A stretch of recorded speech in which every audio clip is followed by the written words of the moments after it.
I would like to introduce today a former student, and for me, we call him alum, Mr. Koome Martin Gikunda from Kenya, who was a former student here and who has had an interesting journey. Not as long or as, hopefully not even as checkered as mine, but his is a great story to hear, and I'd like to welcome him to the podium. Thank you very much. Let's get straight to it. Let's please give a huge round of applause to the graduating class. Come on. Let's do it like we mean it as well. Guys, I'm really excited to be here and to be sharing this day with you, and I thank the Board of Governors, Mr. McDonald and the school for giving me the honor to be here. When Richard asked me to speak, he very unhelpfully told me that last year's speaker was His Highness the Aga Khan, spiritual leader to millions. It's a tough act to follow. And so as one does, you try and seek inspiration from the people closest to you. And I talked to my wife, I talked to my children, and my children had interesting feedback around what I should say.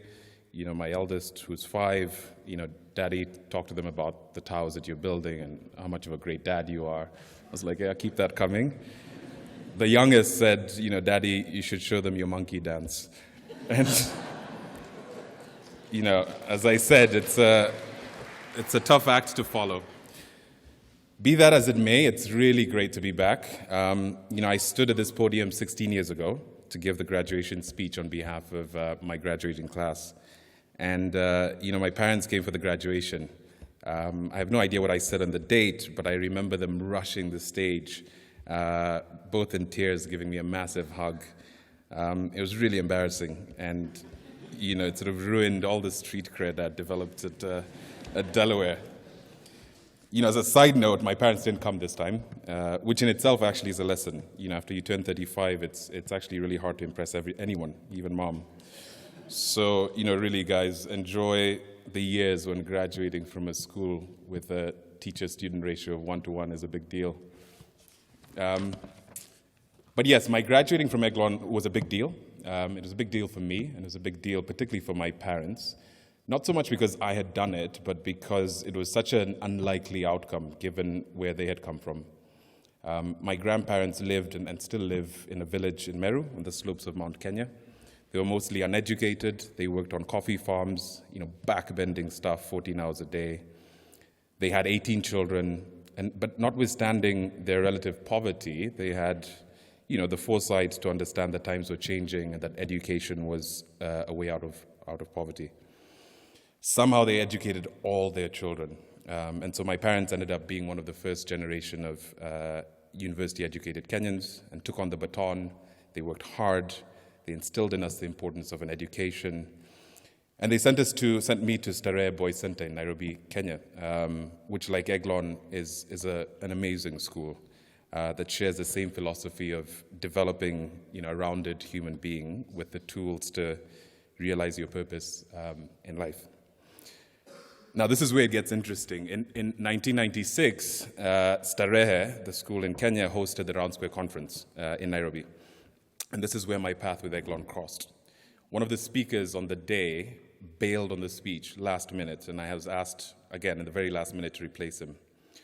Again, I had no idea what I said, but it must have been okay. And through that experience, I met Richard and 3 Aiglonians.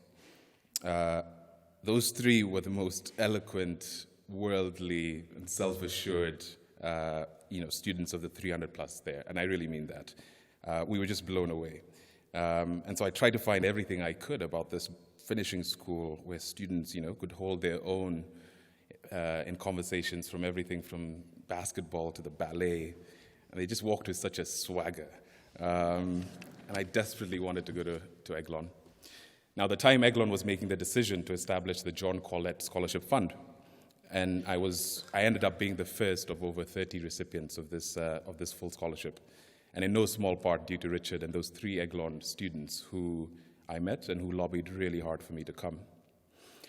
So I came to Aiglon, and it changed my life. Everything was new and amazing. It was a bit like, I was a bit like Eddie Murphy in Coming to America, without the kingdom back home. Looking slightly malnutritioned next to the muscular Russians.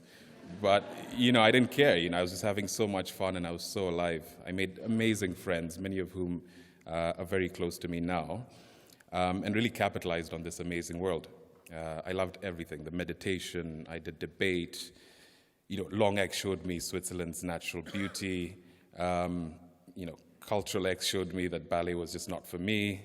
I joined the basketball team, I learned to ski, and I was just alive. And it wasn't all finishing school, though. I learned to swear in 8 languages, which is surprisingly helpful in business. I got into my first fight, I got into some trouble, as we all do, but, I graduated.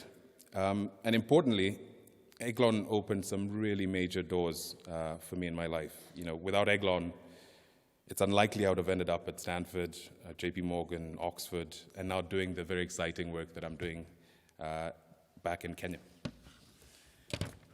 But the reality is, I'm not here because of my accomplishments, as proud as I am of them, but I'm really more of a reminder of a couple of things. One is, really the role luck or divine intervention, or whatever you want to put it, plays in our life. And then 2, how important people's help is along your journeys. So our stories may be different, our backgrounds may be different, but if you look back at your own life, interrogate your parents and your grandparents, I really suspect you'll find that along their journey, there was luck and there was someone somewhere who gave them a helping hand and who believed in them and who helped take them to the next level. Aiglon did this for me, and I'm eternally grateful.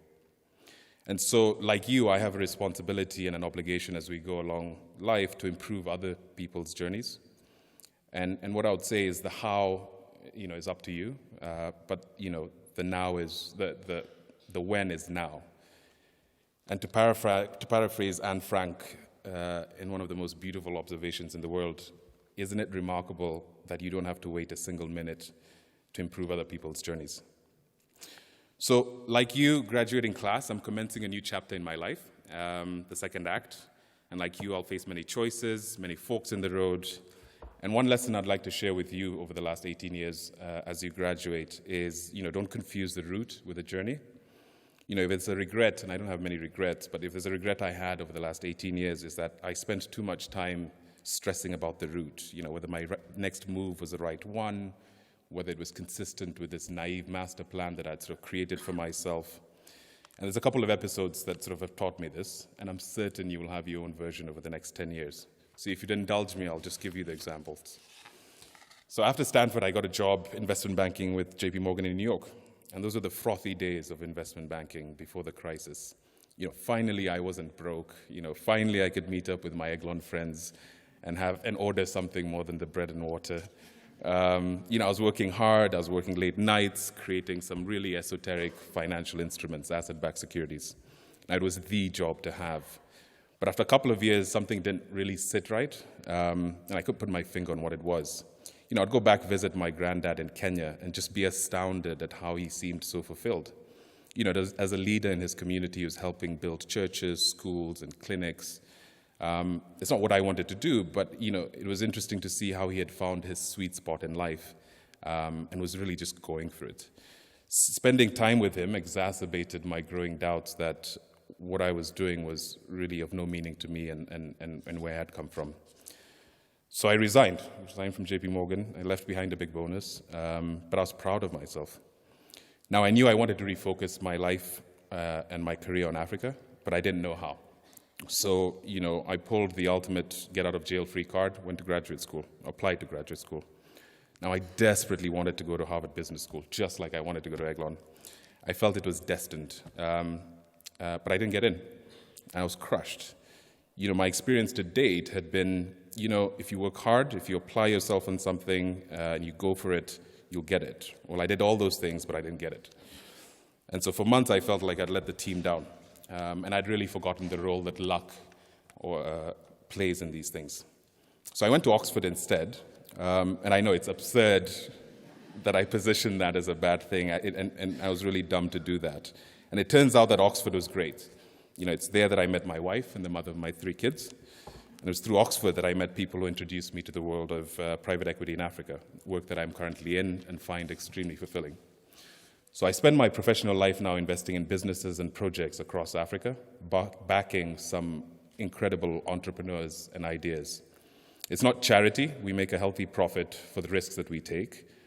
But, you know, the impact of what we do it's immediate, it's positive, and it's appreciated. It's the ultimate win-win. And so I'm fortunate also to be in the middle of the action at a special time in Africa's history. You know, there's a quiet renaissance ongoing. Tens of millions of people a year being lifted out of poverty. Consistently, the top 10 growing economies in the world are in Africa over the last 10 years. You know, there's a can-do attitude and an energy that's really compelling. But anyway, the point is, it kind of worked out the way it was supposed to. So let me be clear, it's not about luck. You will make your own luck. Work hard, be ambitious, but don't waste your time, as I did, stressing out about outcomes that are outside of your control. You know, the school you go to, the courses you take, the city you live in, the amount of money you make, whether you meet your parents' expectations, you know, all those things are important to a point, but only to a point. The schools, the money, the fame, I think those are just the kit that we all have or don't have as we go across this journey of life. You know, some people have nice kit, some people have less nice kit, but we all have to make that journey. And in my sense, the journey is really about discovering yourself and your purpose. Now, you'll have your own authentic way to figure this out. But for me, and I'll admit this is recent, it's all been about listening to and finding ways to amplify that voice inside of you that guides you and keeps it real. Equally, it's about avoiding the things that silence that voice. My experience has been keep close to this voice and work hard at stuff that you're passionate about, and the rest will work out the way it's supposed to. And actually, this is what Aiglon's taught me the most, and this is what I'm most thankful for the school for. You know, over the last 18 years, I think I've been happiest and I've made the best decisions when I've been balanced, when I've been spiritual, when I've been working out, when I've been spending quality time with close friends and family, when I've been in nature, when I've been learning, when I've been working on something that I felt was meaningful, and importantly, when I was helping someone along their journey. Those things for me have made my voice clearer and louder. And when I look back at Aiglon, that's actually the entire point. It's armed us with the tools that make that voice clearer and louder. Now, some of the tools may not work for you. You may park the entire toolbox in the shed for a few years, and that's fine. But invariably, we all come back to the toolbox. We dust off the meditations. We dust off the hiking boots.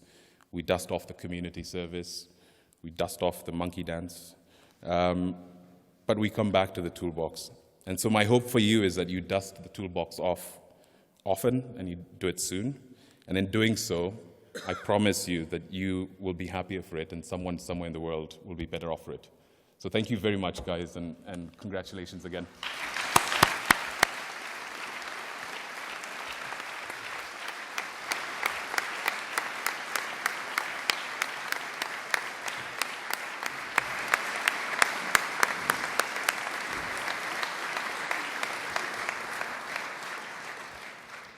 Thank you very much, Koome. It's quite emotional for me seeing you back in the school after this period of time. Exciting also to think that somebody who can give us such a vibrant message still has so many years of service and life and energy to give and to shape the world ahead of us.